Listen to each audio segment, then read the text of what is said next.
Hello, friends.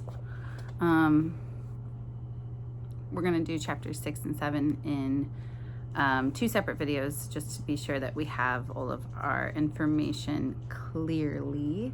This next chapter is a little wild. I just want to be super clear. And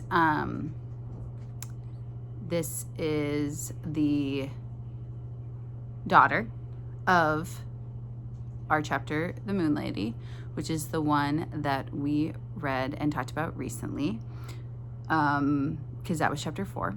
You're now in chapter 6 and 7. Please stop making memes about 6 and 7. They're just numbers that happen to be back to back. And this chapter is called The Voice from the Wall.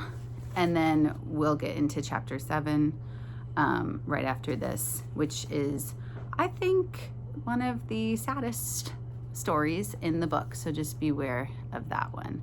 And I do apologize in advance for that.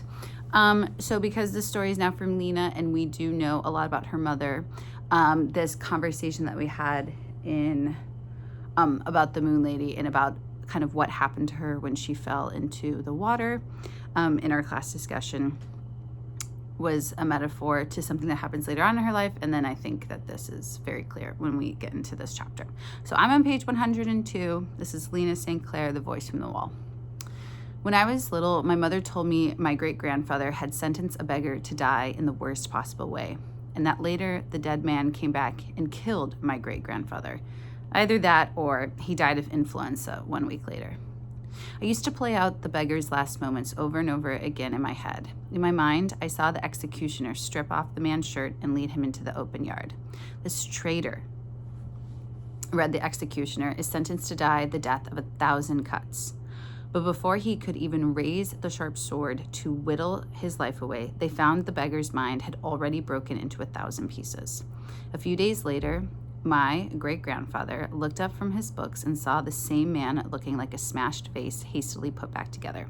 As the sword was cutting me down, said the ghost, I thought this was the worst I would ever have had to endure, but I was wrong. The worst is on the other side. And the dead man embraced my great-grandfather with the jagged pieces of his arm and pulled him through the wall to show him what he meant.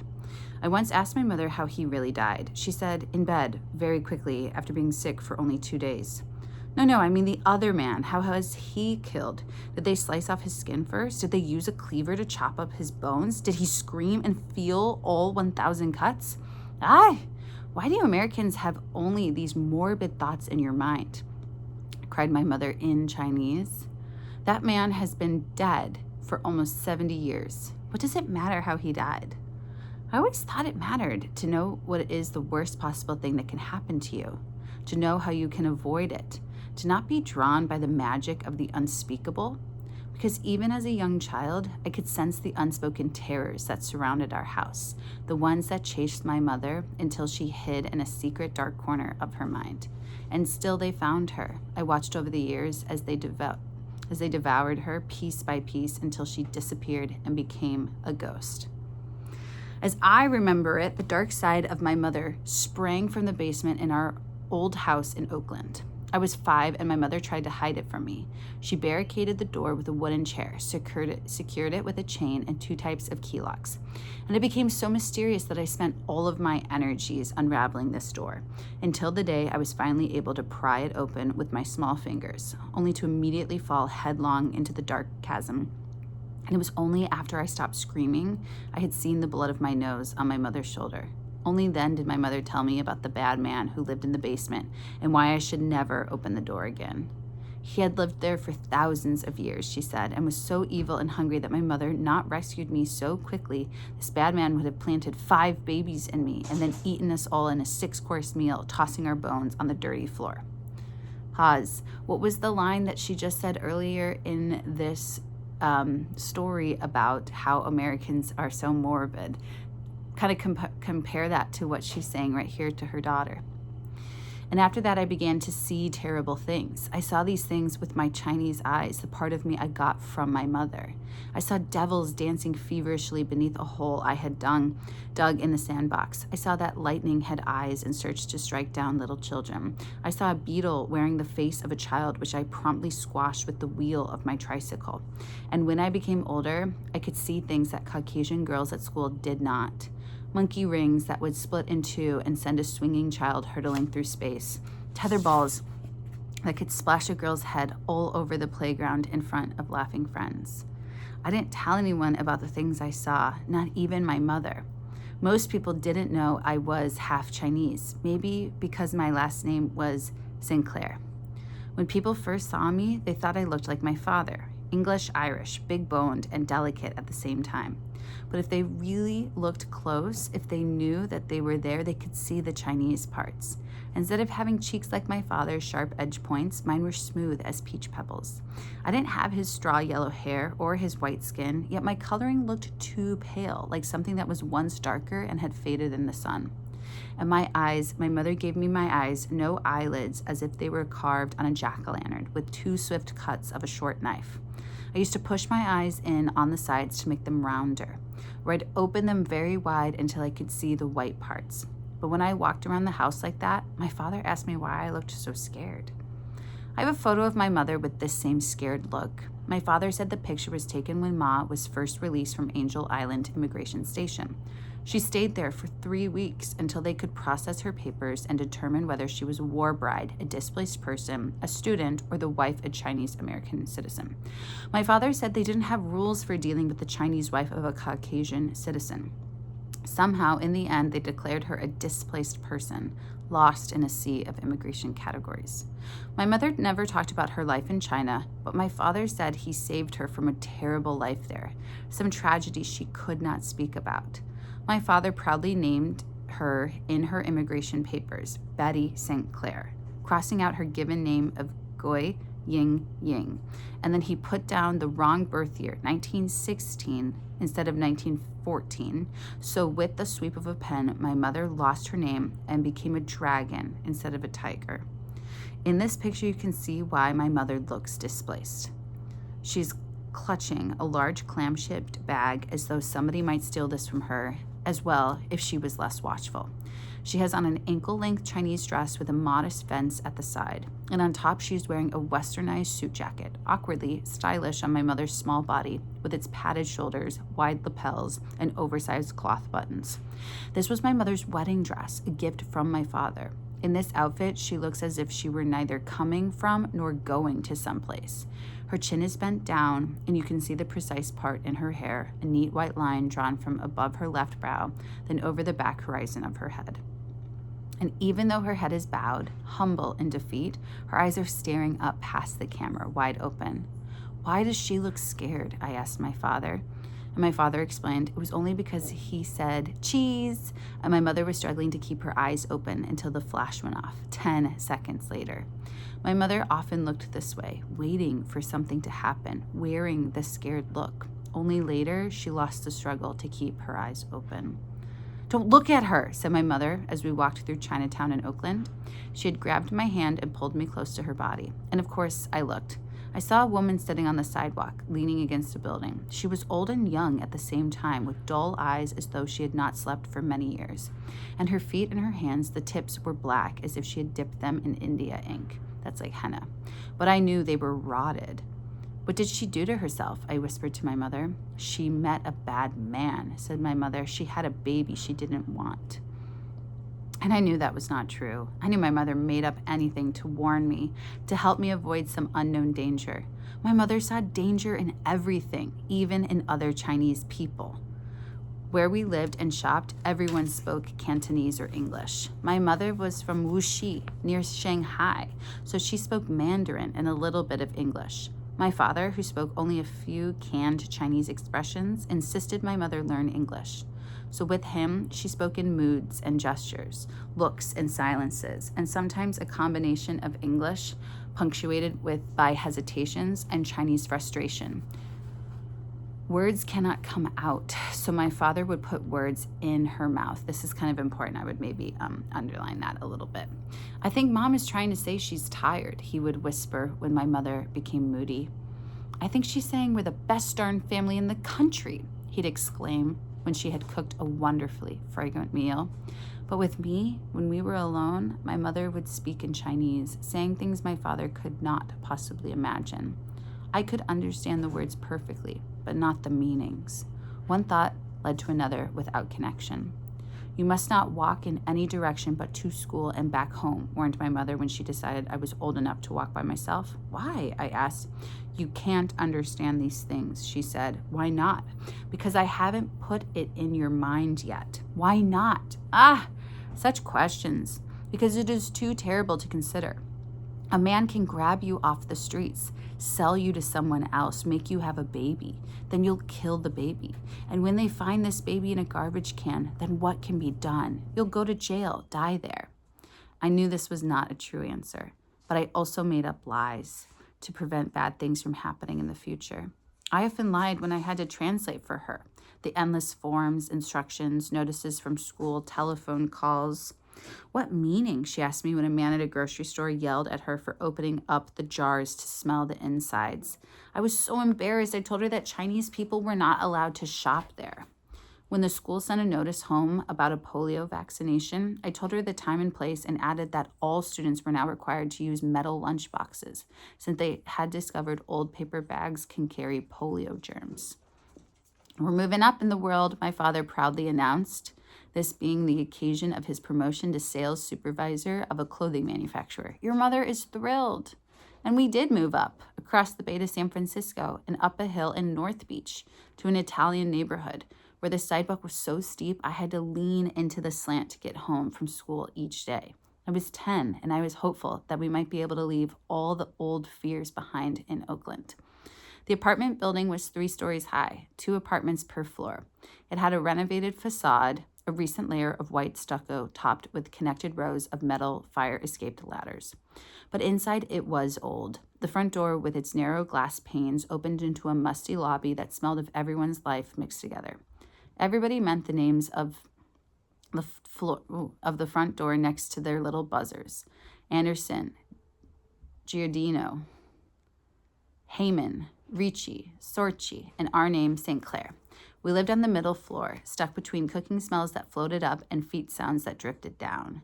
My bedroom faced the street, and at night, in the dark, I could see in my mind another life. Cars struggling to climb the steep, fog-shrouded hill, gunning their deep engines and spinning their wheels. Loud, happy people, laughing, puffing, gasping. Are we almost there? A beagle scrambling to his feet to start his yipping yowl, answered a few seconds later by fire truck sirens and an angry woman hissing, "Sammy, bad dog, hush now." And with all this soothing predictability, I would soon fall asleep. My mother was not happy with the apartment, but I didn't see that at first. When we moved in, she busied herself getting settled, arranging the furniture, unpacking dishes, hanging pictures on the wall. It took her about 1 week, and soon after that, when she and I were walking to the bus stop, she met a man who threw her off balance. Annotate. He was a red-faced Chinese man, wobbling down the sidewalk as if he were lost. His runny eyes saw us, and he quickly stood up straight and threw out his arms, shouting, "I found you, Susie Wong, girl of my dreams, ha!" And with his arms and mouth wide open, he started rushing towards us. My mother dropped my hand and covered her body with her arms as if she were naked, unable to do anything. In that moment, as she let go, I started to scream, seeing this dangerous man lunging closer. I was still screaming after 2 laughing men grabbed this man, shaking him, said, "Joe, stop it, for Christ's sake. You're scaring that poor little girl and her maid." The rest of the day, while riding on the bus, walking in and out of stores, shopping for our dinner, my mother trembled. She clutched my hand so tightly it hurt. And once, when she let go of my hand to take her wallet out of her purse at the cash register, I started to slip away to look at the candy. She grabbed my hand back so fast, I knew at that instant how sorry she was that she had not protected me better. And as soon as we got home from grocery shopping, she began to put the cans and vegetables away. And then, as if something were not quite right, she removed the cans from one shelf and switched them to the cans on another. Next, she walked briskly into the room and moved a large round mirror from the wall facing the front door to the wall by the sofa. "What are you doing?" I asked. She whispered something in Chinese about things not being balanced. And I thought she meant how things looked, not how things felt. And then she started to move the large pieces, the sofa, chairs, end tables, and a Chinese scroll of goldfish. "What's going on here?" asked my father when he came home from work. "She's making it look better," I said. And the next day, when I came home from school, I saw she had rearranged everything. Again, rearranged everything. Everything was in a different place. I could see that some terrible danger lay ahead. "Why are you doing this?" I asked her, afraid she would give me a true answer. But she whispered some Chinese nonsense instead. "When something goes against your nature, you are not in balance," annotate. "This house was built too steep, and a bad wind," there you go again, "from the top blows all your strength back down the hill. So you can never get ahead. You are always rolling backward." And then she started pointing to the walls and doors of the apartment. "See how narrow this doorway is? Like a neck that has been strangled. And the kitchen faces this toilet room, so all your worth is flushed away." "But what does it mean? What's going to happen if it's not balanced?" I asked my mother. My father explained it to me later. "Your mother is just practicing her nesting instincts," he said. "All mothers get it. You'll see when you're older." Now pause. In this sense, it could be a little feng shui rules. There are lots of energy things that you can read about in ancient Chinese practices about where people are supposed to put their furniture and such. But we're about to see in a moment that maybe it's not just about the furniture. I wondered why my father never worried. Was he blind? Why did my mother and I see something more?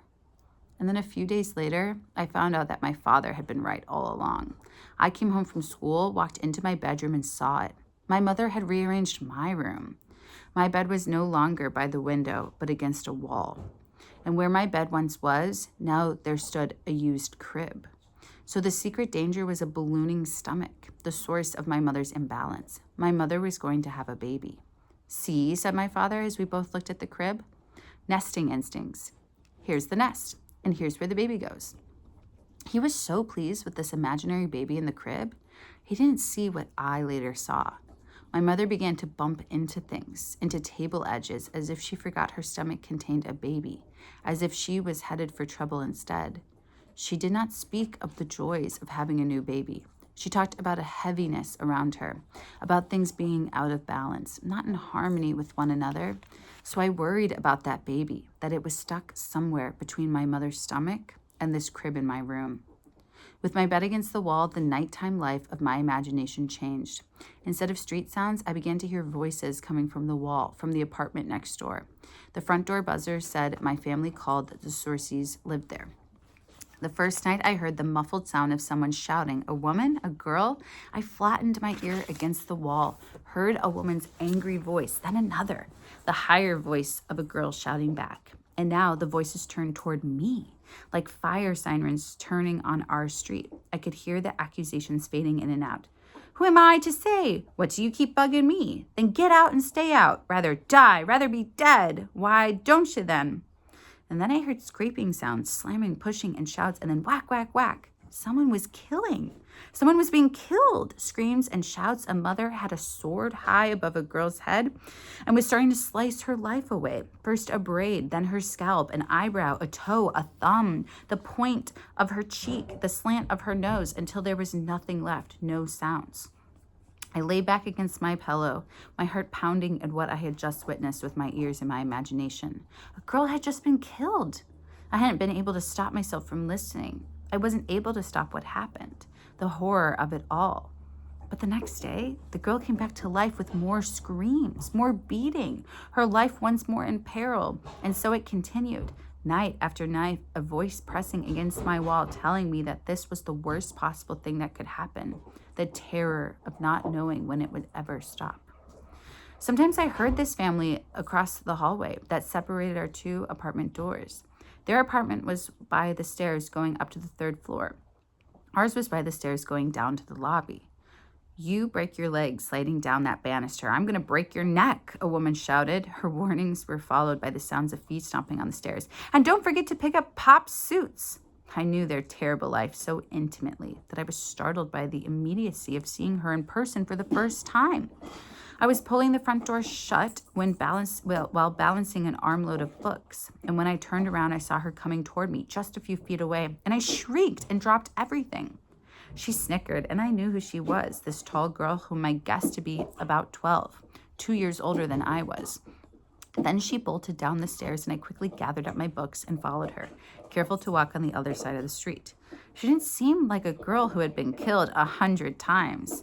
I saw no traces of blood-stained clothes. She wore a crisp white blouse, a blue cardigan sweater, and a blue-green pleated skirt. In fact, as I watched her, she seemed quite happy, her 2 brown braids bouncing jauntily in rhythm to her walk.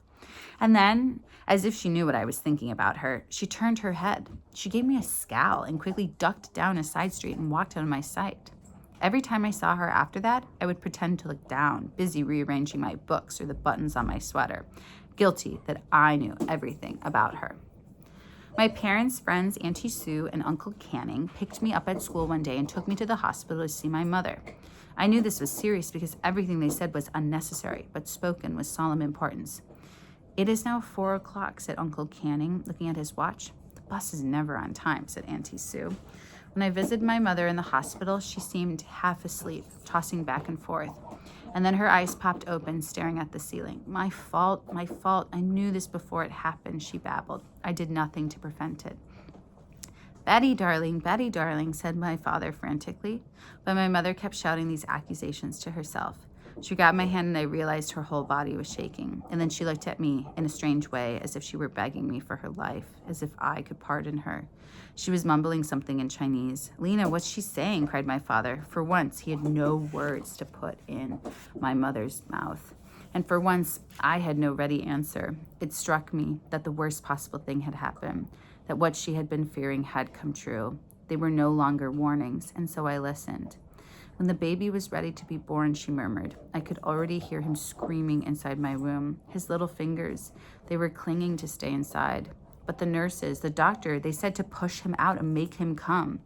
And when his head popped out, the nurses cried. His eyes were wide open. He sees everything. Then his body slipped out and he lay on the table, steaming with life. When I looked at him, I saw right away his tiny legs, his small arms, his thin neck, and then a large head so terrible I could not stop looking at it. This baby's eyes were open and his head, it was open too. I could see all the way back there to where his thoughts were supposed to be, and there was nothing there. "No brain," the doctor shouted. "His head is just an empty eggshell." And then this baby, maybe he heard us. His large head seemed to fill with hot air and rise up from the table. The head turned to one side and then to the other. It looked right through me. I knew he could see everything inside me, how I had given no thought to killing my other son, how I had given no thought to having this baby. I could not tell my father what she had said. He was so sad already with this empty crib in his mind. How could I tell him she was crazy? So this is what I translated for him. She says we must all think very hard about having another baby. She says that she hopes this baby is very happy on the other side, and she thinks we should leave now and go have dinner. After the baby died, my mother fell apart. Not all at once, but piece by piece, like plates falling off a shelf one by one. I never knew when it would happen, so I became nervous all the time, waiting. Sometimes she would start to make dinner, but would stop halfway, the water running full steam in the sink, her knife poised in the air over half-chopped vegetables, silent, tears flowing. And sometimes we'd be eating, and we would have to stop and put our forks down, because she would have dropped her face into her hands and was saying, "It doesn't matter." My father would just sit there, trying to figure out what it had that didn't matter this much. And I would leave the table, knowing it would happen again, always a next time.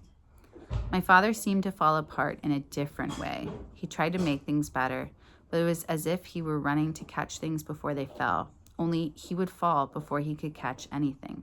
She's just tired, he explained to me when we were eating dinner at the Gold Spike, just the two of us, because my mother was lying like a statue on her bed.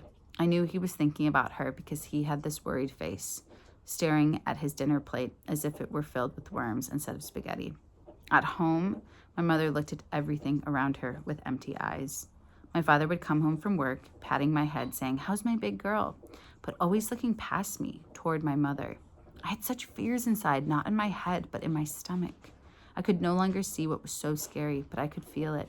I could feel every little movement in our silent house. And at night, I could feel the crashing, loud fights on the other side of my bedroom wall, this girl being beaten to death. In bed, with the blanket edge lying across my neck, I used to wonder which was worse, our side or theirs. And after thinking about this for a while, after feeling sorry for myself, it comforted me somewhat to think that this little girl next door had a more unhappy life. But one night after dinner, our doorbell rang. This was curious because usually people ring the buzzer downstairs first. "Lena, could you see who it is?" called my father from the kitchen. He was doing the dishes. My mother was lying in bed. My mother was now always resting, and it was as if she had died and become a living ghost. There it is again. I opened the door cautiously and then swung it wide open with surprise. It was the little girl from next door. I stared at her with an undisguised amazement. She was smiling back at me, and she looked ruffled, as if she had fallen out of bed with her clothes on. "Who is it?" called my father. "It's next door," I shouted to my father. "It's Teresa," she offered quickly. "It's Teresa," I yelled back to my father. "Invite her in," my father said at almost the same moment that Teresa squeezed past me and into our apartment. Without being invited, she started walking toward my bedroom. I closed the front door and followed her two brown braids that were bouncing like whips, beating the back of a horse. She walked right over to my window and began to open it. "What are you doing?" I cried. She sat on the window ledge, looked out on the street. Then she looked at me and started to giggle. I sat down on my bed watching her, waiting for her to stop, feeling the cold air blow in from the dark opening. "What's so funny?" I finally said. It occurred to me that perhaps she was laughing at me, at my life. Maybe she had listened through the wall and heard nothing, the stagnant silence of our unhappy house. "Why are you laughing?" I demanded. "My mother kicked me out," she finally said. She talked with a swagger, seeming to be proud of this fact. And then she snickered a little and said, "We had this fight and she pushed me out the door and locked it. So now she thinks I'm going to wait outside the door until I'm sorry enough to apologize. But I'm not going to." "Then what are you going to do?" I asked breathlessly, certain that her mother would kill her for good this time. "I'm going to use your fire escape to climb back into my bedroom," she whispered back, "and she's going to wait. And when she gets worried, she'll open the front door. Only I won't be there. I'll be in my bedroom, in bed," she giggled again. "Won't she be mad when she finds you?" "Nah, she'll be just glad I'm not dead or something." "Oh, she'll pretend to be mad, sort of. We do this kind of stuff all the time." And then she slipped through my window and soundlessly made her way back home. I stared at the open window for a long time, wondering about her. How could she go back? Didn't she see how terrible her life was? Didn't she recognize it would never stop? I lay down on my bed, waiting to hear the screams and shouts. And late at night, I was still awake when I heard the loud voices next door. Mrs. Sorcy was shouting and crying, "You stupid girl, you almost gave me a heart attack." And Teresa was yelling back, "I could have been killed. I almost fell and broke my neck." And then I heard them laughing and crying and laughing, shouting with love. I was stunned. I could almost see them hugging and kissing one another. I was crying for joy with them because I had been wrong. And in my memory, I can still feel the hope that beat in me that night. I clung to this hope day after day, night after night, year after year. I would watch my mother lying in her bed, babbling to herself as she sat on the sofa. And yet I knew that this, the worst possible thing, would one day stop. I still saw bad things in my mind, but now I found ways to change them. I still heard Mrs. Sorcy and Teresa having terrible fights, but I saw something else. I saw a girl complaining that the pain of not being seen was unbearable. I saw the mother lying in bed in her long flowing robes. Then the girl pulled out a sharp sword and told her mother, "Then you must die the death of 1,000 cuts. It is the only way to save you." The mother accepted this and closed her eyes. The sword came down and sliced back and forth, up and down, wish, wish, wish. And the mother screamed and shouted, cried out in terror and pain. But when she opened her eyes, she saw no blood, no shredded flesh. The girl said, "Do you see now?" The mother nodded. Now I have perfect understanding. I have already experienced the worst. After this, there is no worst possible thing. And the daughter said, now you must come back to the other side. Then you can see why you were wrong. And the girl grabbed her mother's hand and pulled her through the wall. Oh, okay. So good. A few things to think about. Maybe you want to go back and annotate them. A lot of ghost, a lot of balance. A lot of translation situations. We see a cultural reference right here. We're seeing what, Amy Tan is showing us variations of Chinese American families and how they kind of are dealing with their nuclear families. And then we are seeing like an Italian family, probably Italian American. She put a little accent for the mom, kind of their differences of their home life and how they are acting. This is a very different mother and daughter relationship. We actually don't see a lot from the mother in this since she is not doing well, but we can understand like what's happening to her. The postpartum depression, obviously, but that's mixed with that other feeling that she had of her, what we have diagnosed her with, some type of personality disorder, some type of mental illness from the Moon Lady. A few things to think about is this imagination side of her thinking Teresa has been killed, and then that last little lesson that we saw there, that could be a lesson that you could put into our reader in our lessons category, but quite a lot in that. I'm going to stop this video and then do something, and then I will go on to half and half. I got to check the Giants score because Giants are playing the Dodgers. So, all right, I'll be back soon.